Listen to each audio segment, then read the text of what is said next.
Hello, very good evening. I'm Rupal Rajani and welcome to the Living with a Balanced Condition page and the Facebook live session that I have promised with Toni Robinson, who is an HR consultant. She's worked in that field for a number of years. Oh, well, you can tell us a little bit more about that. So she's here basically today, really, to answer your questions. I'm in a similar situation as perhaps a lot of you watching are. I've been off sick for nearly 2 years with a balanced condition, and going back to work is quite a nerve-wracking thing.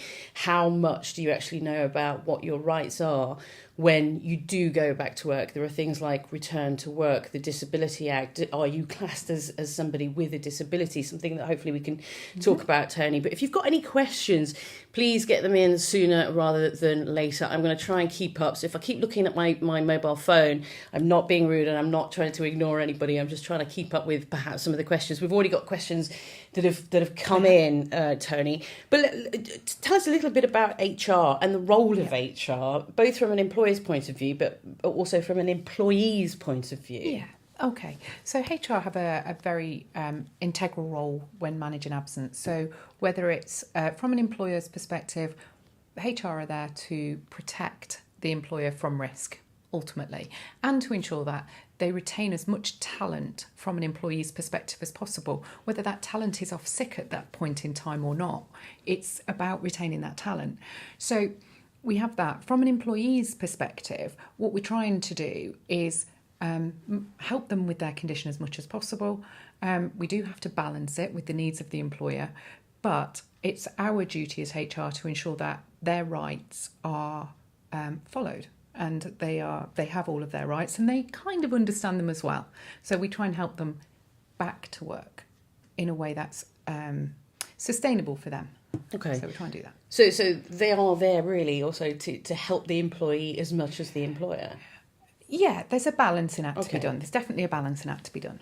All right, Lee and Druti, thank you very much indeed for watching. If you've got a question, please do ask it in the comments section below. If you've had experience yourself, then we'd love to hear from you. If you'd like to share the video as well with other people that you might think might find it useful, then please do share the video so that other people can watch it as well. Should we talk a little bit about the Equality Act? Yes. Okay, so the Equality Act is where the disability discrimination falls into these days. It is an act on its own, but it falls into the Equality Act now.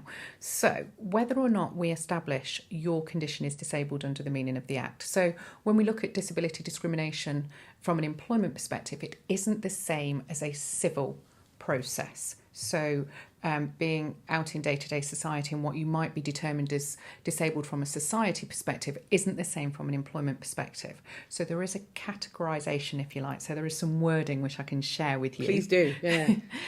It will make me sound a little geeky. Okay, that's fine. It's where you have had or are likely to have a long-term physical or mental impairment that is has an ongoing day-to-day impact on your life. So, for example, when we talk about mental impairment, that could be anything from anxiety, depression, those kind of things, and the physical side is more obvious. Okay, so with a balanced condition, if it is likely to last or has lasted for over 12 months, it is likely that you're going to be classed as disabled under the meaning of the Act from an employment perspective. Right. Okay. So I hope that makes sense. That actually makes a lot of sense to me now. A lot of people, in a similar position, worried about going back to work because they've had, quite a lot of time off work. It can be really quite stressful, Toni. It's very daunting. Very, very daunting indeed. It is part of HR's responsibility to help an employee return to work and make that process and that journey more comfortable for them.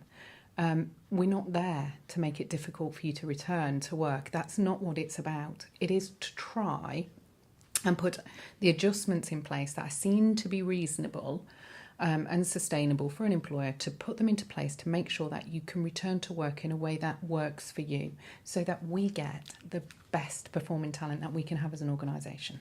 So if you've been off sick for any length of time, what can you expect as an employee going back to work? What can you expect? What sort of help can you expect from your employer? Okay. Typically, that's done before you go back.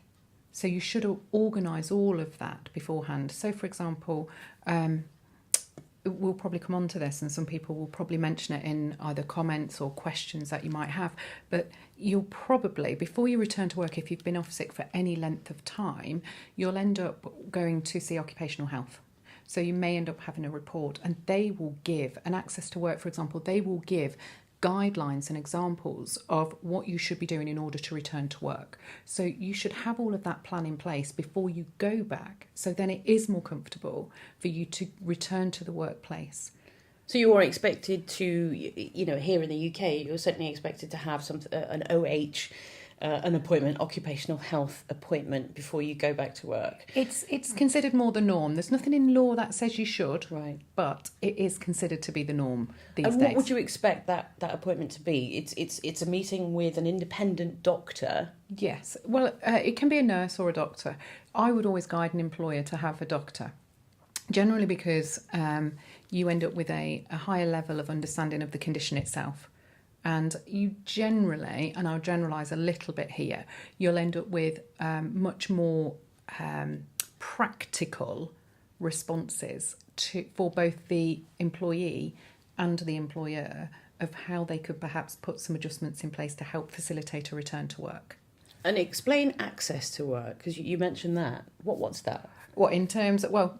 What is Access to Work? In terms of the facility, in terms of helping people to return to work, well, my experience has been limited with those. I have to say that's my experience is limited, but my understanding is they help you return to work and put the facilities in place for you to do that, and they give you suggestions to do that.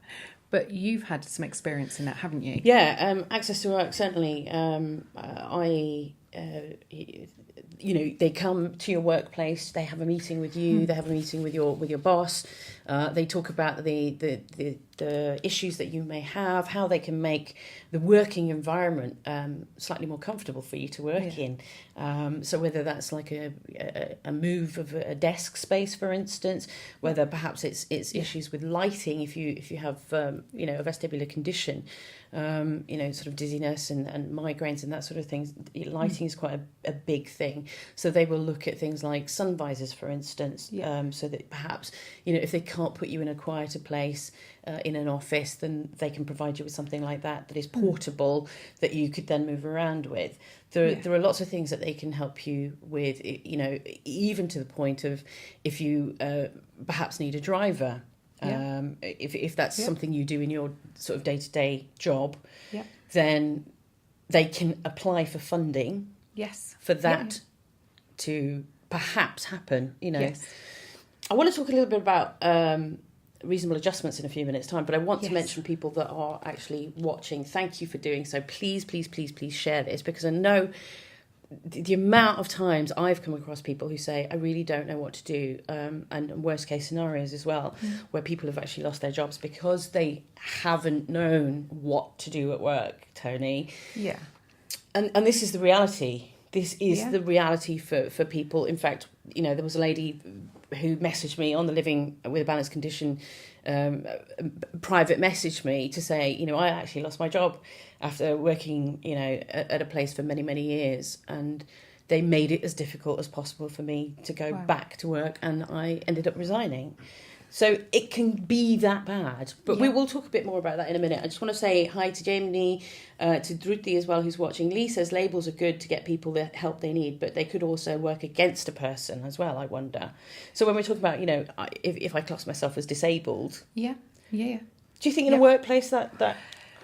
Well, I think employers and employees, and there are groups around that are trying to remove the stigmas that are attached to being disabled, and that act itself is actually designed to help prevent that kind of discrimination and, being treated at a detriment. It is supposed to be there to promote helping and prevent being in any way discriminated against, and that's what they're there for. So I'd hope not, but in some ways, if you are classed as disabled under the meaning of the Act, and I get the point, but if you are further protected in law, So I don't know if you know, but under discrimination law, if you were found to be discriminated against from an employment perspective and you went through a claims process, cutting a long story short and a process short, the actual award, if you were found to be discriminated against, is unlimited. And it's not unusual to be hundreds of thousands of pounds from an employment perspective to be awarded to a claimant, so an individual, an employee. So it is absolutely in the employer's best interest not to make it difficult for somebody to return to work and to help facilitate that. So, yes, I understand the labels thing, but it does help because you will be protected. Druti has a question which I'm not 100% sure you're going to be able to answer. I'll try, and I'm really sorry if I can't. But Druti says, hi ladies, she has BPPV, many years disease, etc. Yeah. Is that classed as being disabled? How do you... Right. I don't suppose you're going to know the answer to that in some respects. Weirdly, actually, I couldn't tell you whether you're going to be disabled or not, and neither can a doctor can't even tell you from an employment perspective if you are disabled under the meaning of the Act. The only person who can tell you whether you are technically disabled under the meaning of the Act is a judge, basically. Technically, that's how it works. Explain that. So if you were to make a claim under an employment tribunal claim, a chairman or a judge would absolutely be able to determine whether or not you are disabled under the meaning of the Act. And what they look at is the World Health Organization listings. So in this situation, I can tell you based on my understanding of deciding the categorisation of what is disabled under the meaning of the Act and the World Health Organization's listing of what is a condition, I would say that this lady is, if she has been off or likely to be off or suffered from this for a period of 12 months or more, yeah, probably. Druti, I hope that helps. That makes sense. So it's worth looking into. Absolutely. In a bit more detail, I think. World Health Organisation, perhaps. It is, but do you know what? It's always best. And what I'm going to sort of overarch everything with here is, I know it's difficult being off sick. I absolutely get that. But what I would say is go get advice. And you'll get free advice from various different places. You've got ACAS that will help you, and that's free. You've got... there's actually, and I was talking to you about this, wasn't I? You'll have insurance at some place or another. You'll have either car insurance, you'll have house insurance, you'll have some kind of insurance that's associated with you, and even some bank accounts have it, where you have a legal expenses insurance policy. And on those legal expenses insurance policies, more often than not, you are covered from an employment perspective. And it is best to go and get checked, because you will have access then to a panel of lawyers that will be able to help you get advice. And the one thing I would do is go and take advice, because that will give you the confidence of knowing what rights you've got, how protected you are as you're negotiating your return to work or facilitating your return to work. That's something that I definitely didn't know about, if I have to be honest. Yes. So you'll check your insurance, paperwork. If you've got legal cover, that usually... Normally... More likely than not, you'll have it and you don't even know you've got it. And I would suggest you go and have a look, because having that advice and support is, I hope, invaluable. Absolutely. Hayley has a question as well. Hayley says, I've hit a trigger point and I've got a meeting tomorrow which I'm worried about. I've seen occupational health and they were totally on my side. So okay. Has Hayley seen a copy of the report? Because it's helpful, because when you go and see occupational health, or you give access to, under the Medical Reports Act, you will have given access to under the Medical Reports Act, you will have given access to it. So under that, Hayley will have had the right. Yes. Excellent. She Thank you, yes. Hayley. Thank you. So I'm hoping that report then was favourable, because if they are really helpful and they've been really favourable, for an employer to go against the occupational health report would be absolutely, it would be really unusual for them to go against any recommendations, particularly if they believe they're reasonable. But can I also point out that if perhaps you have seen occupational health and it's a report that you're not necessarily happy with, and it goes against anything that your specialists have said, you are well within your rights to withhold that occupational health report going to your employer. It's a request to hold it. Yeah. So what we say is we hold the report, we're not given authority to release it at this point, and you point out the bits that you're unhappy with and why you're unhappy about it, and then you request for the occupational health doctor to either change it or at least note your comments within the report, and that's typically what would happen. If you are that unhappy about it and you genuinely believe this occupational health report is so wrong, get a second opinion. Okay. Hayley, I hope that helps, and good luck with tomorrow. I'm sure it'll be fine. I really do. There's loads of things I want to talk about. We talked about a little bit about the Equality Act. Hayley says thank you. You're welcome, Hayley. I can't remember what I said. There was something in particular, and this is what happens when you have a balanced condition. Your brain can sometimes just freeze up, Okay. and you forget.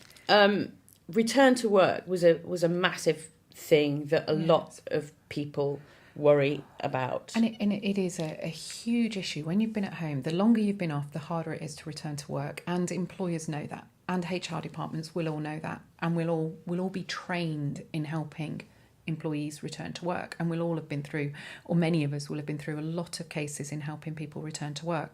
Now, there are laws and there are guidelines with regards to employers making reasonable adjustments for when they return.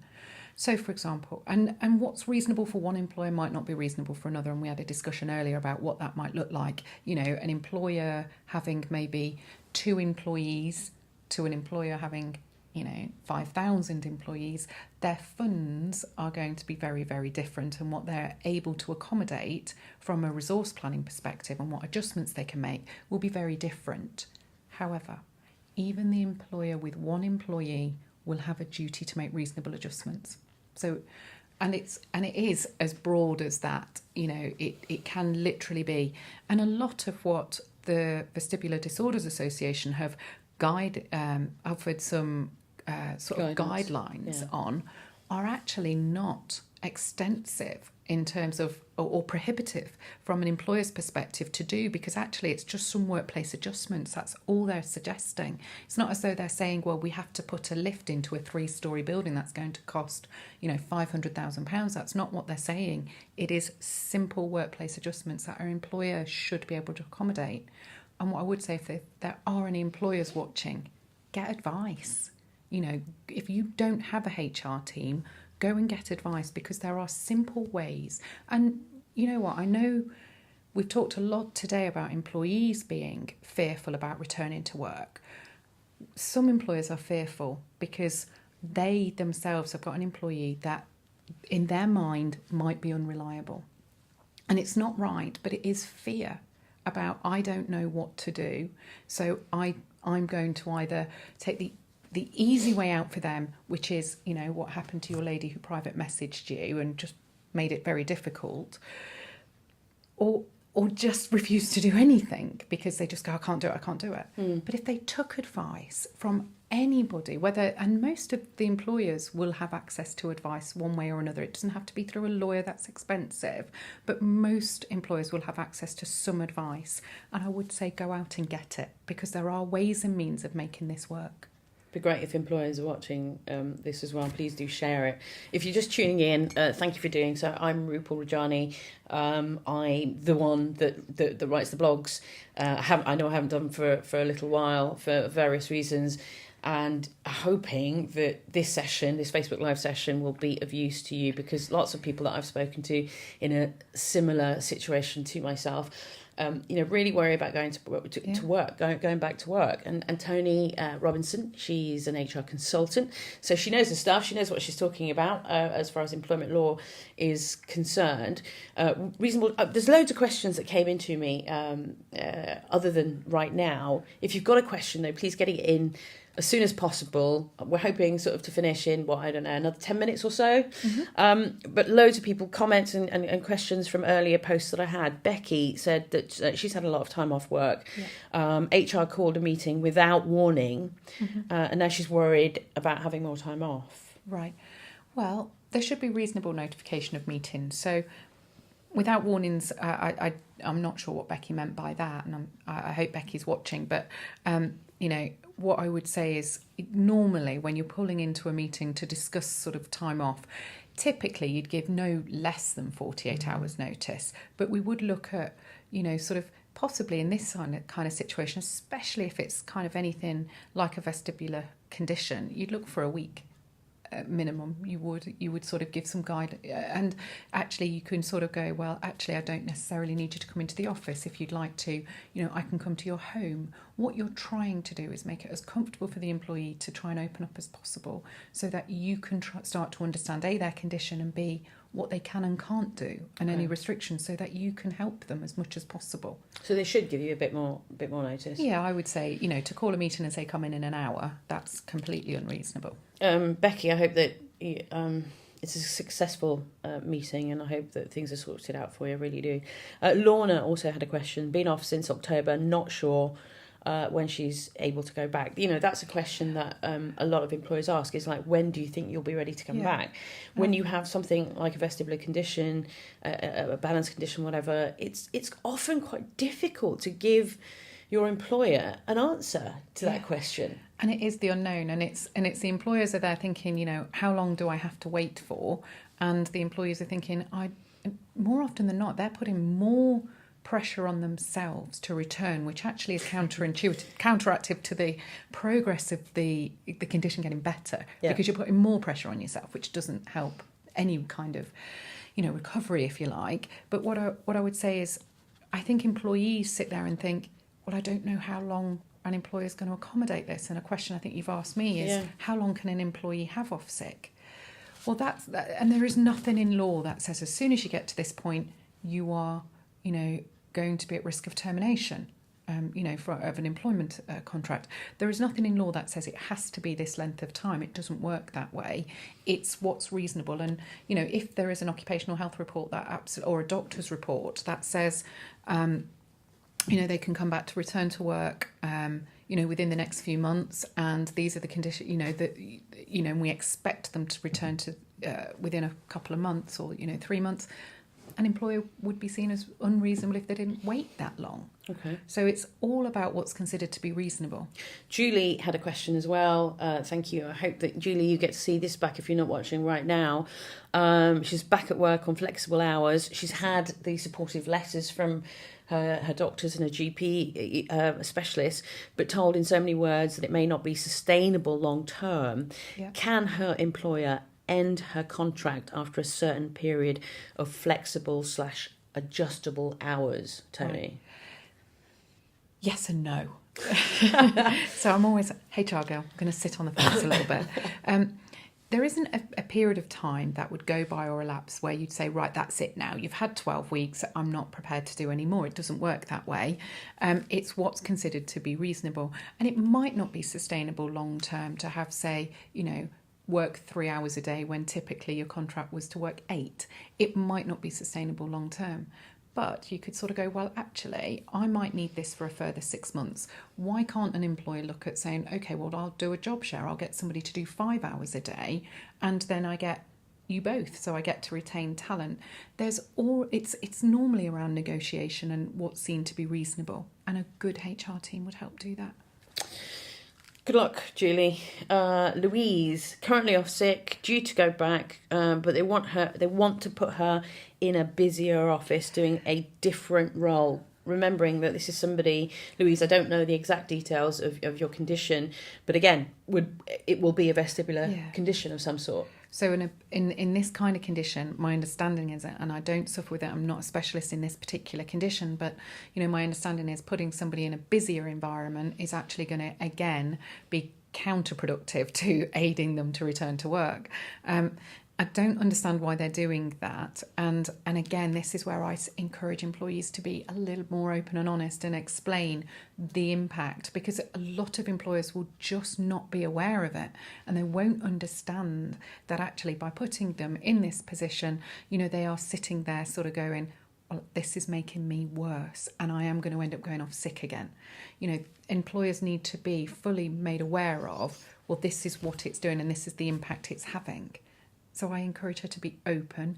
If they still continue to insist on doing that when there is alternatives, and if there are alternatives, then an employer, this is where we come to, okay, what can they do about it?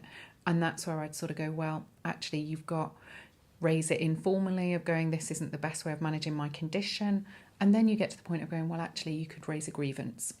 So then you get to the point of going, right, I'm going to raise a grievance. You'll have a grievance procedure because that's your right under the Employment Rights Act, and they should have made it available to you. So ask for a copy of the grievance procedure and follow it. Because technically, if they are not complying and they're not being helpful, then raise it. Can they put you in a different role, though, than the one that you are currently doing? Well, again, that's a negotiation thing, because technically that would be with your agreement. If you sat there and said, well, actually, I could do that role and it would be better for me, and actually I want to return to work, that would be really helpful and that would aid my recovery and it would build my confidence again. If you agree to it, that's great, and it could be on, differing hours. It could be on a different shift system. It could be that you sort of go, well, actually, I'll accept less money. Rarely is it on more, but, you can but hope. But, you can absolutely do that if you agree. If you don't agree and they say, well, actually, I'm looking at all the reasonable adjustments I can do, and these are the roles that I think we can accommodate those kind of adjustments with, but this role doesn't come with that adjustment because of these reasons, and they could substantiate that, then, technically they could sort of encourage you down that route. If not, then you are looking at perhaps a little bit more of a contentious issue. We'll talk about that in a few more minutes, not for very much longer. So if you want to get a question in, then please do it sooner rather than later while she's still with us, okay? It's Toni Robinson. I'm Rupal Rajani on the Living with a Balanced Condition page.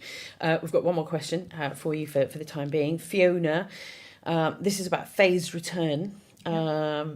Phased return to work. Doctor said gradual return. So the doctor advised a gradual return would be good. Yeah. The employers want her to start with 50% and then full-time within 4 to 6 weeks. Right. Her question is, what happens if she can't build up to full-time after that 4 to 6 weeks? Okay. And that's a common question, actually, because I think employers sort of go, look, we want to put a line in the sand of when this will end, or when it will, when the adjustments will conclude, really. And the difficulty is as an employee, all I encourage you to do is be open and say, actually, I have a concern that I might not be ready. I will absolutely give it my hardest. I will try my hardest and I will try and do as much as I can. But ultimately, I cannot guarantee I'm going to be, well enough to return to my full duties in full hours within 4 to 6 weeks. I can't guarantee that. If they are trying to enforce it, then your doctor or the doctor's report, I would encourage you to go back and get another opinion from the doctor, because the doctor itself or himself, herself may well turn around and say, actually, that's not considered to be reasonable, or, a standard that this lady could perform within that time frame. And what happens if then, the employer still says, actually, well, that's the rules, that's how we work. Again, we go back to, grievance. If that's not resolved and you go through the appeals process of a grievance, it's then at the point of either I know this is, we're skipping a little bit, but ultimately, if they choose to say, no, I'm digging my heels in, I'm absolutely going to do this, and they either terminate the contract or the lady sort of says, I can't do this, and resigns. But ultimately, then you're in a legal challenge situation because the contract's terminated for whatever reason, whether she's resigned and felt forced to resign, which is technically arguably a constructive dismissal, or they've terminated and it's become an unfair dismissal, potentially claim, then it's at the point where you've got a challenge legally. But it's whether or not you've got the confidence to go through that when you've gone through all of everything else that you've been through as an employee who's been off sick, having that confidence to then go forward and say, well, I'm going to challenge you and I'm going to absolutely stick up for my rights. That's easier said than done when you've been through everything else. Absolutely. So in the case of, a lot of people that I've spoken to, during the blog, and people that I've met in person, they are at the end of their tether because they've tried most things. But in the first instance, Toni, if you're not getting the help that you think you need or should be getting, in the first instance, what should people be doing? Going to HR? Going to their HR department first? Well, if you've got one, go and speak to HR and just say, look, I've got some concerns. If you haven't got a HR department, which some smaller employers won't. They just won't. Line managers explain the concerns. If the line manager is the person they've got the issue with, and they're the ones that are preventing any kind of what they feel is support and the support that they're looking for, then actually go above that. Go to the next line and say, something's not right. I need more help than this. And go and explain it, whether it's to HR, whether it's to the appointed contact that they'll give in an employee handbook or a policy, or actually line managers or their more senior. Also, perhaps get your union involved if you are part of a union. There's a couple of things that we've not touched on, and the union is one of them. And whilst employers that are unionised, that's great. Go and see your union representative, absolutely. There is another thing here where your employer doesn't actually have to be unionised for you to actually be talking to a union. So, for example, lots of employers these days don't actually recognise a union, but that's not your right. Is to have the right to be accompanied to any kind of, formal meeting. Yeah, any formal meeting by a union official, so a workplace colleague or trade union official. So go and get yourself to be a member of a union, because they are then obligated to help you. What are the other options, Toni? In terms of, so I would always say, and I have touched on this, take advice. Always go and try and take advice. Under the Employee Relations Act, you're not allowed to take a lawyer with you to formal meetings. You can ask it, and you can ask for a friend who may well have some knowledge in the area, but they're not absolutely obligated to say yes. There is case law around it, but they're not obligated to say yes. So I would say, as much as possible, get as much advice as you can. And my overwhelming thing for both employees and employers is to get as much help as possible in order to try and get the balance right. There are organisations, aren't there, that can also give you some advice, ACAS, for instance. Oh, absolutely. Absolutely. ACAS is there to support both the employer and the employee. Absolutely, they're there to do that. And it's free. Yeah, or perhaps it's citizens' advice. I love your advice about, checking your legal paperwork, your documents that you have at home. If you miss this, which I think is fantastic, if you've got car insurance, you've got home insurance, you will have a section that says legal cover. Check out the information on there, or even give them a call and say, can I get some advice on employment law? Yeah. And they should, in theory, be able to help you. And what they'll have is... you'll have an advice line with a panel of experts on it, or they will have a panel of solicitors which you get access to through that, and you won't pay for it. Thank you so much, Toni, for joining us. I think we've covered everything. I think we've covered some of the basics here. Didn't time go quick? Thank you so much as well for joining us. Back core, thank you for your time, she says to both of us. Thank you. Rabi, thank you for watching. Hayley says also, appreciate you both doing this. It's been really helpful.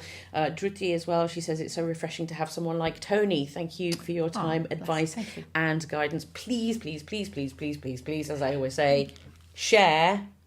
If they've got any questions and they want to post them afterwards, please do, and I'll happily answer as many as I can through Rupal, after this. So if you watch this and you've got questions as a result, please do ask Rupal, and I'll try and facilitate answers that I can give. She's amazing. I'll be happy to help. She's amazing. You never know, we might be able to get her on again if you've got loads more questions in the future. Then perhaps be an absolute pleasure. Thank brilliant. you for having me. Toni Robinson from Nucleus HR joining me for this Facebook Live. Make sure you share, and we'll do some more again in the very near future. And good luck with your work situation. Let me know as well how it all goes. Thanks for watching. Bye.